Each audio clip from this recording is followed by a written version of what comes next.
Hey Battlefield YouTube community, I got some Battlefield 4 Dragon's Teeth weapons. They just unlocked these in the CTE. This first one here is a Bulldog. It is an assault weapon. It fires a 7.62 and hits pretty hard. It actually is very similar to the Scar H with its damage. Because this thing hits for 34 damage close range and 25 minimum. And its recoil is fairly vertical. It doesn't really pull at all hardly to the side. I think it's something like 0.3 left and right, so it's pretty easy to control. You have to pull down just a little bit. And at close range, this thing kills very, very stinking quick. But it does have a fairly low capacity, so you need a good pistol to back it up. Because if you get too many guys, you're really going to struggle with that small capacity it does have. But when you do have to reload, it's not so bad. If you have at least one left in it, it's 2.5 seconds, and if you totally empty your magazine, it's going to be about 3.2 seconds.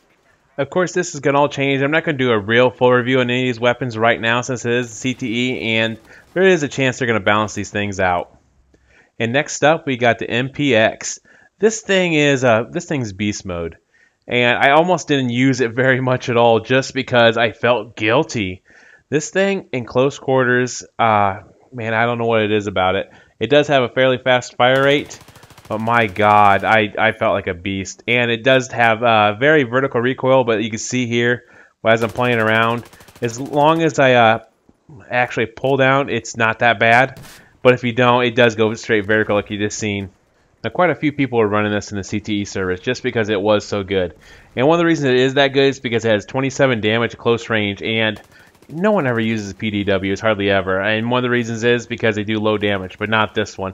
This one has great hip fire, has great damage, and it shoots pretty damn fast. With something like a 850 rounds per minute fire rate, which isn't the fastest, but when you're doing that kind of damage, it doesn't necessarily have to be very damaging. Very great weapon. Next up, you got the CS5. I'm not a recon. I don't pretend to be a recon. I'm terrible at it, and I like to do short range recon, if nothing else. And this thing, when I was trying to do it, only could use the long range scopes for some reason. And you can take that suppressor off. And for you people out there that do like sniping along range, that's 400 meters. I just measured it out. And there's your drop off you're going to look at. It does drop quite a bit. The velocity seems fairly slow on this. Now, strengths of this gun are its fire rate. It's actually pretty decent, at least to me. It's 63 rounds per minute, and its reload's not so bad. If you have at least one left, it's 2.7 seconds. That's not bad. And okay, Desert Eagle time. Everybody loves the Desert Eagle. Everybody's using it. It is the .44 mag, and it does hit pretty damn hard. At 56 damage at close range and a minimum of 37.5, and its fire rate's not bad at all. It's 220 rounds per minute. And quite a few people were just maining this, and I don't really blame them. It was pretty good. I didn't use it that much just because I actually like the other one a little bit better because it is a revolver, and I do have a thing for revolvers. But it was definitely a great backup weapon. If not, you could actually main this just because that capacity and that damage. And here we got the Unia 6. I actually really like this one, mostly because I do, like I said, love revolvers, and this thing was pretty damn good.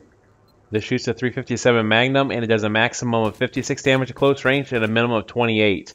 And it has a fire rate of 210. So, you know, in a way, it's actually worse than the Desert Eagle, and I can see why most people wouldn't want to use this. But I love it. Look at that swag reload. That's just amazing to me. And it's a great backup to have. Will this be my go-to revolver? I'm not sure. The SW40 has been really good to me, and I really do love the Rex again. And so far, I'm not sure which one I'll actually main. There's this, maybe I'll have one for each mode. I'm not sure yet, but I really do like this pistol. It's pretty damn nice. And in case you're wondering, the shield isn't what it used to be, and it doesn't take a tank shell anymore. And this is how you deal with a bunch of guys with them. And it's just not as good as it used to be. And it's no longer a one-hit kill. If you enjoyed my video, I would appreciate if you hit that like button and please subscribe. Here I got my hardline first game I actually got to play, and I'll get to my real impressions in another day or two on that. I want to get some actual hours in it, and right there on the right I have my BF4 Ballistic Shield game, where I included this in this little mini review of the guns, but there it is for you. Thanks everyone.